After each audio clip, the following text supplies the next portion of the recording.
Et maintenant, laissez-moi vous présenter notre invité de cette semaine.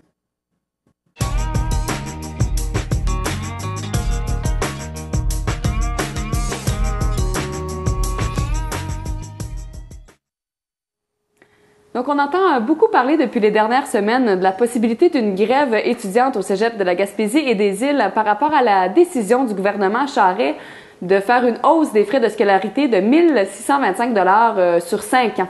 Donc, on est aujourd'hui avec Vincent Olivier Bastien, président de l'Association étudiante du Cégep de la Gaspésie et des Îles, pour nous parler de leur position face à ce sujet-là. Donc, bonjour Vincent. Bonjour. Merci d'être ici avec nous. Ça fait plaisir.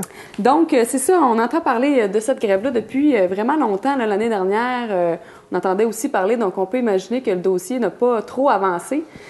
Mais le dossier, là, ça commence en 2010 lorsque Raymond Bachand, dans son budget, avait annoncé une possibilité d'une hausse des frais de scolarité universitaire.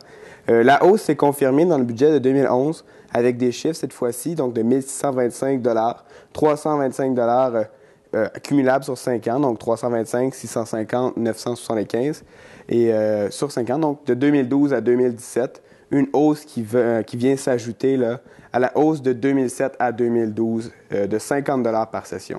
OK. Donc, c'est ça, là, dans le fond, le problème, c'est qu'on veut encore en rajouter après en avoir déjà rajouté. Oui, donc le problème, c'est ça, c'est une hausse par-dessus une hausse qui va augmenter la facture des étudiants universitaires énormément. Donc, c'est une hausse de 75 % de la facture. Oui, OK, quand même. Puis, on entend beaucoup parler les gens qui sont un peu, pas pour la hausse, mais on entend souvent comme argument que bien qu'il y ait une hausse, l'Université au Québec, c'est quand même la moins chère de toutes les provinces au Canada. C'est quoi votre argument, vous autres, là-dessus? Ah, il y en a plusieurs. Le premier, donc on a ici un système qui est différent. Donc c'est un système là, avec un cégep et une université. Donc c'est un peu difficile là, de comparer nécessairement avec les autres provinces. Par contre, si on peut le faire, si on veut le faire, on peut. En ce moment, Terre-Neuve et une grande partie des provinces sont en train de baisser leurs frais de scolarité. L'Ontario vient de baisser ses frais de scolarité de 1 625. Donc, c'est plus tout à fait vrai là, que c'est l'endroit où les frais de scolarité sont les moins chers au Québec.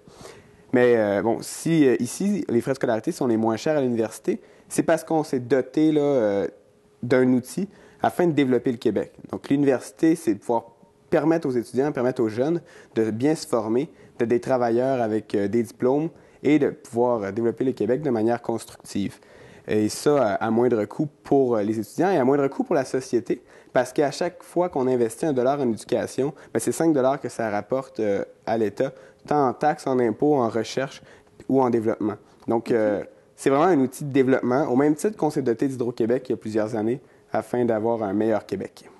Puis il y a aussi le fait qu'ici au Québec, on a aussi les cégeps, les collèges. Oui. Donc déjà, les études postsecondaires commencent plus tôt, donc l'endettement commence plus tôt aussi. L'endettement commence plus tôt et c'est prouvé là, que les cégeps, c'est le meilleur pont là, pour aller à l'université. Donc il y a des études là, qui ont prouvé que le pré-universitaire, ça aidait beaucoup mieux les étudiants pour aller à l'université qu'une année de plus au secondaire et une année de plus à l'université. OK. Puis, sinon, outre cet argument-là, c'est quoi vos autres arguments, notamment du fait qu'on est une région éloignée? C'est sûr qu'une hausse des frais de scolarité, là, pour ce qui est des gens à Gaspésie, bien, c'est 100 % des étudiants à Gaspésie qui devront se déplacer pour aller suivre un enseignement postsecondaire universitaire traditionnel. Donc, je ne parle pas d'enseignement à distance, là, mais... Donc, c'est 100 % de ces étudiants-là qui devront se déplacer. C'est des frais supplémentaires que les étudiants de Montréal ou de Québec ou de Trois-Rivières n'ont pas nécessairement à subir parce qu'ils sont près de chez eux. Et il faut aussi penser que ces étudiants-là ont de la famille, veulent revenir, devront se trouver un loyer. Et c'est des frais supplémentaires qui seront durs pour les étudiants. Oui, c'est sûr. Puis, il y a aussi le gouvernement se défendait en disant qu'il avait trouvé des moyens de diminuer un peu ces hausses-là en aidant, en faisant des programmes d'aide pour les étudiants aussi pour arriver à un peu diminuer la dette. Mais c'est quoi ces manières-là? Le système en place, c'est l'aide financière aux études, communément appelée l'AFE. Et ça, c'est pour tous les étudiants qui ont 35 000 $ et moins. Et ça, 35 000 $, c'est tout récemment. Là. Avant, c'était 30 000 $. Lorsque tes parents ensemble font 5 000 et moins, tu peux bénéficier de l'aide financière aux études dans sa totalité. Donc, 100 des prêts et 100 des bourses. Okay. Donc, pour cette petite tranche d'étudiants-là, qui représente à peu près 20 la hausse des frais de scolarité universitaire, ça ne les touchera pas. Mais tous ceux dont leurs parents gagnent un peu plus là, de 35 000, 35 001 c'est aussi sec que ça, okay. N'auront pas les bénéfices de cette augmentation des prêts et bourses, qui sont d'ailleurs subventionnés là, à presque grande totalité, bonifiés à même la hausse des frais de scolarité universitaire. Okay. Donc ces étudiants-là là, qui sont dans la tranche de 35 000 et plus par an ensemble, ils vont avoir à payer de 1 625 de plus et ça va être directement là, pris dans leur poche. OK. Donc, ou dans leur carte de crédit. Oui, c'est ça. Donc finalement, ça va être avantageux juste pour les parents qui gagnent moins de 35 000 et plus par année. Mais ce ne sera pas avantageux. Bien, avantageux dans le sens qu'il n'y aura pas de hausse seulement pour cette portion d'étudiants-là. Là. Il n'y aura pas de hausse, non, pour cette classe-là, effectivement. OK. Puis, on a reçu aussi la semaine dernière la visite du député, d'un candidat à la chefferie du NPD, Thomas Mulcair, qui est venu faire un point de presse avec Philippe Thune. Puis, il y a aussi, il a vraiment bien mis en priorité l'éducation dans sa vision de l'avenir. C'était quoi sa position par rapport à la grève et tout ça? Bien, la position de M. Mulcair était assez claire. Là, malgré que l'éducation soit une compétence qui est provinciale, était complètement en accord là, avec notre combat là, contre la hausse des frais de scolarité. Et même disait que la grève, là, c'est le moyen du peuple pour se faire entendre et qu'on se devait, si on voulait vraiment gagner contre le gouvernement libéral, qui il disait entêté, on devait faire la grève pour gagner. OK. Et je vois que tu portes un petit carré rouge là, sur ta chemise. Donc ça, c'est un signe de mouvement de grève et de solidarité. Oui, le carré rouge, là, ça date de 2005, donc des dernières grandes grèves étudiantes. Et c'était pour carrément dans le rouge, afin de dire au gouvernement que les prêts et bourses, c'était intouchable, on ne devait pas toucher à ça. Et c'est un outil qui a été repris là, par le mouvement étudiant il y a 2 ans contre la hausse des frais de scolarité. Donc, tous les étudiants du Québec là, portent le carré rouge. En ce moment-là. Dans la période intense de discussion. Et là, c'est quoi vos actions ou les plans que vous avez pour les prochaines semaines là, pour vous défendre un peu là-dessus? Bien, en ce moment, le mouvement, il va très vite. Là. Il y a plusieurs milliers d'étudiants qui sont en grève et plusieurs autres milliers qui vont être en grève prochainement. Donc, c'est sûr que le Cégep de la Gaspésie des Îles, on ne veut pas être mis à part, on veut faire partie de l'histoire, partie du mouvement. Mm-hmm. Donc, on va demander aux étudiants, l'association étudiante, on va demander une assemblée générale qui va être, mercredi, le 22 février, merci. Et cette assemblée-là va pouvoir permettre de demander les dates de l'assemblée de grève. Okay. Donc, les étudiants pourront, après la date qui sera décidée par l'assemblée, venir voter pour ou contre la grève et ou encore pour les modalités de cette grève-là. OK. Puis, vous enlignez pour une grève générale illimitée? Et ce qui se passe en ce moment dans le mouvement, c'est une grève générale illimitée. Okay. Donc, c'est une grève qui va durer...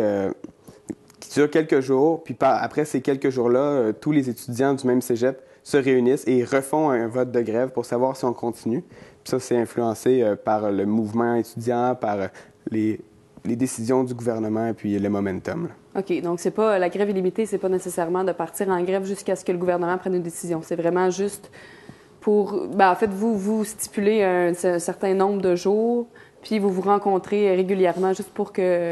On pourrait l'appeler la grève renouvelable. OK, c'est bon. OK, parfait. En tout cas, bonne chance. Merci.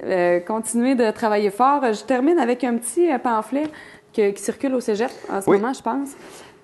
Donc, c'est un pamphlet qui explique un peu la grève, un peu les raisons pour lesquelles on l'a fait, puis aussi les raisons de ce que va causer la hausse de frais de scolarité.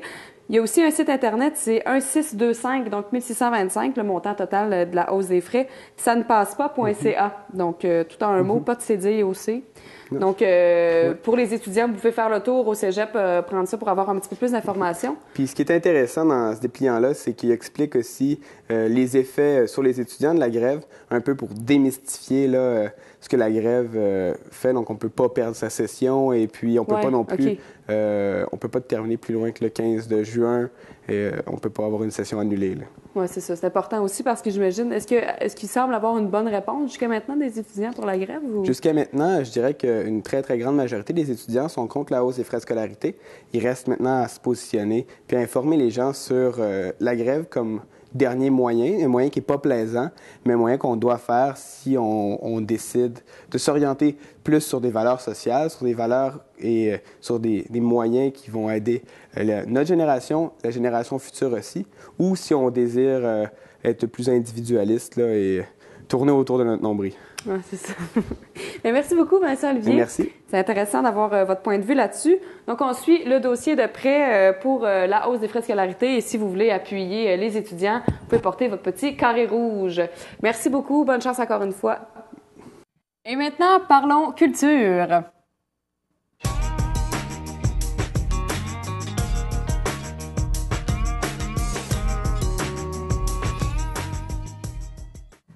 Commençons tout d'abord avec les suggestions de la librairie Alpha et de la boutique Erso Informatique.